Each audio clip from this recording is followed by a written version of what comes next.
Matías, bienvenido. Felicidades antes que nada. Gracias. Bien. Sí, yo, más allá de hacer un repaso y una radiografía de lo que es el mercado laboral, te pregunto sobre las modificaciones que se anunciaron en el DNU. Me gustaría conocer tu opinión y después hacerte alguna pregunta más específica, pero inicialmente tu opinión sobre lo que es el mercado laboral en lo que se anunció. ¿Querés que repasemos cuáles son? Dale. La primera tiene que ver con la extensión del periodo de prueba de 3 a 8 meses. Después hay una interesante para mí, la más disruptiva, el fondo de cese, ¿no? Que es la alternativa. Eso es optativo. Sí, es la alternativa y por convenio colectivo, donde el empleador puede depositar hasta un 8% de la remuneración estipulada para considerarlo. Después hay una variante a cómo se calcula la indemnización también, sacándole multas y demás, que afloja un poco el costo. El tema de trabajadores independientes. Eso, que ¿es hasta 3 o hasta 5? Hasta 5. Hasta 5. Pone una figura para el trabajador independiente que puede organizarse para fines productivos. Ejemplo. Sí. Por ejemplo, yo digo, un jardinero o un carpintero que tiene 2 o 3 personas trabajando. Lo que dice el DNU es que esa gente ahora mantiene un régimen autónomo, no generando una relación de dependencia hasta 5. Yo creo que apunta a estas pequeñas organizaciones, a un comercio, 3, 4 personas que hoy ya existen, pero lo que para mí habilita es a que no exista una eventual relación de dependencia, ¿no? Que son autónomos. Y después la última, que es una pincelada a lo que es el teletrabajo. Había un capítulo que era bastante polémico, que era la reversibilidad, que decía que el trabajador que arrancaba de manera presencial, después iba a la casa, podía eventualmente pedir en cualquier momento volver a presencial. Ahora dice que eso es de mutuo acuerdo y siempre y cuando el empleador tenga la disponibilidad. A ver, vamos uno por uno desde lo último. ¿Qué es lo que pasaba con el tema del teletrabajo, el trabajo a distancia? Cuando llegó la pandemia, fundamentalmente, casi todas las empresas hicieron, en muchos casos, lo que no era esencial, trabajo a distancia. Ahí empezó un proceso interesante. Muchas empresas entendieron que podían trabajar, al menos con un porcentaje de sus empleados a distancia. Y de hecho, creo como lo he contado con vos también. Y hasta cambiaron, vendieron edificios, cambiaron las plantas, dejaron de tener oficinas todos y había plantas libres y vos reservabas cuando ibas. Ahorraron costos ahí. Ahorraron muchos costos. Ahora, la ley establece que si yo soy empleado y estaba... Y arrancaste presencial. Y arranqué presencial. Si yo quiero volver presencial, vos, empresa, me tenés que hacer el lugar. Sí. O sea, que las empresas deberían otra vez plantear y tener los lugares disponibles para todos. Eso creo que en la práctica nunca se dio. Ahora el DNU dice, no, eso no es más así. Tiene que haber mutuo acuerdo y siempre y cuando haya disponibilidad. Me parece que es una buena medida. O sea, que si yo quiero volver a la presencialidad y vos no estás de acuerdo y sos mi empleador... Desde que rija el DNU no podés hacerlo. Desde mañana. Bueno, desde el jueves. Desde el jueves, el 29. 29. Bueno, esa es una. Sí. La anterior, que hay muchos que dicen, y en realidad estás básicamente convalidando el empleo en negro. Carpintero, no sé, maestro mayor de obras, jardinero, que tiene 2 o 3 personas trabajando. Creo que dice que igual de todas formas no hay relación de dependencia, pero sí tenés que hacer las cargas y contribuciones del régimen que tengas. O sea, tenés que estar como autónomo. Bueno, pero tenés que estar como autónomo. O sea, yo creo, no soy abogado. Yo tengo que estar como... Los trabajadores. Entonces dice, no puedes trabajar de cualquier manera. Lo que sí no hay es una relación de dependencia. Yo imagino para que el día de mañana cualquier trabajador no pueda decir... ir contra un juicio y... O sea, no hay despido, digamos. Exactamente. Se termina la relación. Somos autónomos que estamos trabajando, igual dice hasta 5. Sí, hasta 5, sí, bueno, está bien. Eso puede para ser. muchos sectores, 5 personas es la Sí, un pequeño perfecta, comercio, claro. cualquier comercio, o si querés ir un poco más a volar más alto, un emprendedor que arranca con 3 o 4 personas, alguien que hace una venta online, que tiene una persona que le maneja la logística, uno que cobra, uno que factura, estaría... Eso le asegura a la persona que contrata a 1 o 2 personas que... No se va a comer un juicio que le cierre la empresa. Me parece que es una buena iniciativa, habría que ver cuánto escala para... y que apunta a uno de los grandes temas para mí que tiene el mercado del trabajo, que es la informalidad, vos lo sabés. O sea, para mí este DNU no va a fondo. Si vos decís, che, ¿esto te va a ayudar a bajar la informalidad? Yo no lo veo mucho, ¿no? O sea, salvo este camino que te ayuda. Sí, dale. Matías, porque puede haber hoy, no sé, una panadería, pongámosle, quizás tiene 5 empleados, y que el panadero diga, el dueño de la panadería, digo, bueno, no, entonces me conviene más, si, no sé, alguno se me va, por ejemplo, para no tener un despido, incorporarlo bajo este régimen y que entonces eso termine llevando a que haya menos trabajadores, digamos, en ese sector como asalariados? Bueno, esa es la pregunta del millón, si este DNU va a ayudar para generar trabajo o no, ¿no? Entonces, me parece que hay un proceso donde eso puede suceder. Creo que la apuesta del gobierno es que aparezcan más que estaban afuera y que compensen esos que como bien decís vos, puede decir, no, entonces lo saco de este régimen, lo pongo en este que es más seguro para mí. Sí, pero para eso yo no sé si lo pueden hacer. Generalmente estas medidas nunca es que vos podés cambiar un régimen que vos ya tenés por el otro. No, por eso es para la gente nueva. El escenario, por ejemplo, se te va uno y en vez de reemplazarlo... No va a generar trabajo, lo que va es, entre comillas, blanquear, en realidad es un blanco medio gris. O sea, en realidad va a registrar gente. Que vos hoy la tenés trabajando capaz que sin ninguna clase de registro. Bueno, pero ese es el gran desafío, porque hoy lo que sucede es la informalidad, ¿no? O sea, crece el mercado informal y no crece el formal. Pero vos atacaste en un momento hablaste de alivianar costos, y eso es uno de los grandes problemas para, por ejemplo, las pymes, la carga. Digo, ¿qué cosas debería haber atacado el DNU para que la informalidad baje? Yo digo, hay dos cosas que para mí se podrían haber hecho sin ser... digamos, pedante. Uno, bajar costos de la contratación directa. O sea, para mí los costos de contribuciones de contribuciones patronales y demás, si yo tengo que contratar a alguien, yo lo hubiera generado exenciones para tipos de industrias y tipos de empresas. O sea, una pequeña industria que en vez de pagar, no sé, casi el 40-45% de carga, que pague el 20% por 4 meses, eso es bajar directamente tus costos. Es cierto que la indemnización también te puede bajar, pero de una manera más directa me parece que hubiera sido por ese lado. Y después hay un capítulo muy grande que para mí no tocó el DNU, que es los trabajadores independientes que exportan servicios profesionales al exterior, mucha tecnología, mucho diseño, un contador, un abogado, que obviamente cobran en moneda extranjera y la mayoría no está registrada. En el mejor de los casos tenés un monotributista y ahí es un porcentaje que creció mucho y ahí tenés un camino para incluir gente de la informalidad a la formalidad en el corto plazo. Tal vez aparece en esta fase 2 que dicen que se vienen más cosas, pero ahí me parece que hay un escenario, un universo que por ahora no hay ninguna medida, ¿no? Entonces, para mí, informalidad. Y la otra cuestión de fondo del mercado del trabajo es la pérdida del salario real. Eso es un tema ya económico. Económico, pero bueno, si vos me preguntas cuándo son los puntos de dolor hoy del mercado del trabajo, pérdida del salario real e informalidad. Entonces, en ese sentido, para mí el DNU queda un poquito corto. ¿Cómo lo imaginas el tema salarial respecto a la cuestión de informalidad de cara a este año? ¿Más grave todavía? Bueno, este año va a ser el sexto año consecutivo de pérdida del salario real en promedio para personal fuera de convenio contra la inflación. Las empresas para este año están calculando en promedio un 155% de ajuste cuando la inflación va a estar por encima de eso. Claramente. Entonces, esa es la razón por la cual hoy tener un trabajo en relación de dependencia de calidad no es garantía de tener un trabajo... De hecho, tenés mucho trabajo en relación de dependencia debajo de la línea de pobreza. Sí, totalmente. Entonces, me parece que lo que decías vos, DNU, ¿va a ayudar a generar trabajo? Yo creo que es un buen paquete de iniciativas interesantes que por sí solas no bastan. Si yo me paro del lado del mercado del trabajo, me parece que el mercado laboral se merece propuestas más estratégicas, más plurales, para salir de este estancamiento crónico. Sí, yo no sé si las medidas que se dieron desde el lado del empleo no creo que generen trabajo.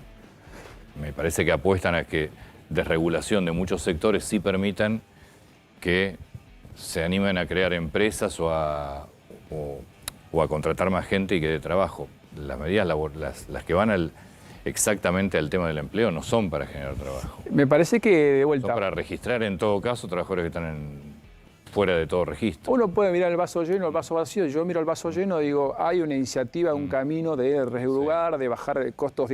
La industria del juicio es un tema. El presidente Milei dijo algo como que le iba a dar una patada, no sé. A mí me parece que le dio un golpe, o sea, importante. No te cambia. Igual no. Por eso. ¿Cuánto cambia para la industria del juicio lo que se anunció en el DNU? Bueno, te baja la indemnización de alguna manera, pero no saca del medio el tercero, que es el abogado ese que hace su negocio perjudicando al trabajador y al empleado. Entonces, si yo miro el vaso lleno, digo, hay un camino, hay un rumbo, queriendo hacer algunas cosas. Si miro el otro lado, me parece que lo de cambiar al régimen de seguro de desempleo tipo UOCRA, si no hubiera sido optativo, digamos, como era... ¿Era viable de llevar adelante? Está opinado, ¿Por qué? Porque eso tiene un símil como... Al ser optativo, la sensación es que pocos gremios van a aceptar. Yo lo que lo veo, la verdad que habría que estudiarlo en más detalle, es que eso funciona para un régimen como es la construcción, donde son proyectos que tienen un inicio, un desarrollo y un fin. O sea, cuando vos trabajás en relación de dependencia por plazo indeterminado... Y hay sectores del campo que son parecidos a la construcción. Del campo sí, pero digo, el comercio, no sé, servicios, funcionan distinto. Entonces, trasladar esa idea a otro sector, me parece que habría que ver bien ese periodo que acumulás, cuánto dinero es, la posibilidad que vos tengas de retirarlo. Me parece que la idea es saludable de una alternativa a la indemnización. Igual es voluntario. Sí. Con lo cual... Y por convenio colectivo. Es por convenio colectivo. O sea, tienen que ponerse de acuerdo las partes. Sí. Entonces es bastante, hay que discutir bastante. Sí. O sea, da el camino para discutir un camino distinto. Vos hacés hincapié en que para generar empleo, una de las pocas alternativas era bajar los costos laborales desde el lado del costo que enfrenta el empleador. Sí. Ya se hizo eso en la Argentina. Y no funcionó. Y no funcionó. De hecho, lo hizo Cavallo. Sí, yo creo... Lo hizo Cavallo y sobre todo, perdóname, sobre todo lo hizo por zonas. Me acuerdo que de acuerdo a las zonas de la Argentina, donde era más complicado el tema del trabajo, se bajaban más los aportes. Y no marcó una diferencia grande. Bueno, creo que, no me acuerdo de ese momento, pero digo, habrá que ver qué resto de medidas acompañan. Acá pareciera algo más importante, obviamente la economía que reactive también. Para mí hay un tema con el marco laboral. A mí no me gusta hablar de reforma porque predispone mal, ¿no? Como que quitar derechos. Yo digo, nuevo marco laboral. Yo el camino que pienso es que no puede ser una misma ley para todo tipo de empresa. Y claramente no. Me parece que es muy difícil que una ley sea justa para una multinacional, para una pequeña empresa, para un comercio. Entonces, segmentar, pero hablo de costos, a unos derechos, según qué tipo de organización tengas, es un camino que yo exploraría para eventualmente ir a una ley que sea más justa para todos. Pero ¿no? por eso yo te decía los aportes, pues es indudable que el costo de contratar a una persona es carísimo para una empresa. Sí. Imagínate para una pyme, es impagable en muchos casos. Ahora, cuando se hizo no tuvo el efecto que se buscaba, por eso digo, ¿cómo haces? Yo tengo la sensación de todo muy lindo lo que vos puedas hacer de lo laboral. Si no mejora la economía, no hay creación de empleo posible. Pero vos sabés también, Antonio, que sectorialmente Argentina es muy heterogéneo. Hoy el campo tiene buenas perspectivas, la minería tiene buenas perspectivas, el petróleo, otras regiones, como decías vos, de la Argentina. Entonces, estoy totalmente de acuerdo que si la economía sigue recesiva es muy difícil. Pero si vos empezás a apuntalar y buscar sectores, tal vez es un camino. El contexto es difícil y estamos estructuralmente estancados. Yo siempre digo, hace 10 años que el empleo privado en Argentina creció, 5%, y el público creció un 23%. Sí, creo el público nada más. Sí. Entonces, que estos son uno de los problemas que tiene la Argentina. Entonces, cuando a mí me dicen esta reforma laboral, digo, esto no es una reforma laboral, esto son pequeñas iniciativas dentro de un contexto político mucho más complejo para empezar a meternos en un terreno que necesita cirugía de fondo y, como te decía yo, acá hay que debatir sector privado, sector público, la educación también. Bueno, la educación está totalmente ligada al empleo y acá en estas medidas yo no la veo mucha. Vos hablaste de expectativa. Actualmente hoy, ¿qué sectores están tomando trabajo y en dónde está estancado? Agroindustria está activo y va a estar activo. La minería, que en la provincia de Buenos Aires no se habla mucho, pero está muy fuerte en el NOA, en la cordillera. Energía y petróleo, Vaca Muerta, digamos, va a empezar a traccionar. Después todo lo que es la digitalización de sectores tradicionales. La educación, EdTech, la salud, lo que llaman Health Tech, lo que tiene que ver con el clima, Climate Tech, y la FinTech, que todos conocemos y hoy son clásicas. Pero la digitalización de sectores tradicionales que llegaron más tarde, el campo tampoco lo menciona, pues ya es conocido, las Agrotech, las AgTech, ahí hay oportunidades de creación de empleo genuino privado. Tenés que estar preparado desde la educación. Sí. Acordate lo que siempre hablamos, ¿no? En Argentina las carreras tecnológicas se estudian poco, siempre digo, ¿no? En 2022, primer cuatrimestre, en la Universidad de Buenos Aires, el 35% de las inscripciones fueron médicos, psicólogos y abogados. ¿2022? Sí. 35%. 35% médicos, psicólogos y abogados. La carrera con más graduados de la Argentina, este es dato de 2020, antes de la pandemia, son abogados, 14%. 18.400 abogados. Hay chicos actualmente de 18 años que están definiendo cuál es el futuro y por lo general se guían por lo que fueron los padres o que, digamos, y es un tema a tener en cuenta. ¿Qué consejo le da hoy un padre o una madre al chico que va a determinar el futuro? Sí, siempre está el dilema, ¿no? La vocación, la tecnología, o sea, siempre hay que seguir la vocación, pero saber qué partido te toca jugar para... Pero hay muchos chicos que están perdidos, Sí. que por ahí podrían elegir esa carrera, Sí. pero me parece que tampoco hay estímulos. Hay estímulos. Vos deberías Bueno, tener estímulos, me parece, para que se estudien ese tipo de carreras. ¿Vos recordás que hubo una campaña hace un par de años que decía venir a la UBA a estudiar ingeniería? Lo hizo creo que era el gobierno de Cristina, bueno, una iniciativa mucho más, o incentivar con menos costos. Si vos estudiás carreras difíciles, sí. te subvenciono. Es que vos como Estado tenés que de alguna manera definir los perfiles que te Una mirada faltan. estratégica. Claro. Vos tenés que, claro, lo que pasa es que primero tenés que definir una ¿Qué país estrategia querés de ser? país. El qué y el cómo. Porque Claro. también acordate que... Después tenés que incentivar las carreras que te faltan. Totalmente. Pero también el qué estudiar y el cómo.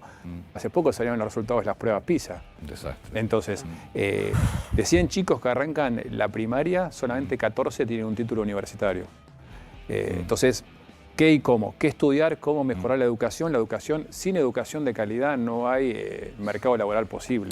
No tenés país con futuro, olvídate. ¿no? Entonces, cuando vos hablas del mercado laboral, acá, por ejemplo, por eso volvemos a la reforma y cómo discutir, hay que sentar en la mesa el sector educativo, reformular carreras, duda. ver programas, ver carreras, y eso, ahora eso lleva más tiempo, lleva más discusión, bueno, no sé si... Volviendo al tema informalidad, ¿cómo es el mapa nacional? ¿O es un tema, una problemática solamente del AMBA, de la provincia de la Ciudad de Buenos Aires? ¿A nivel nacional también se repite? Sí, a nivel nacional y a nivel también público-privado.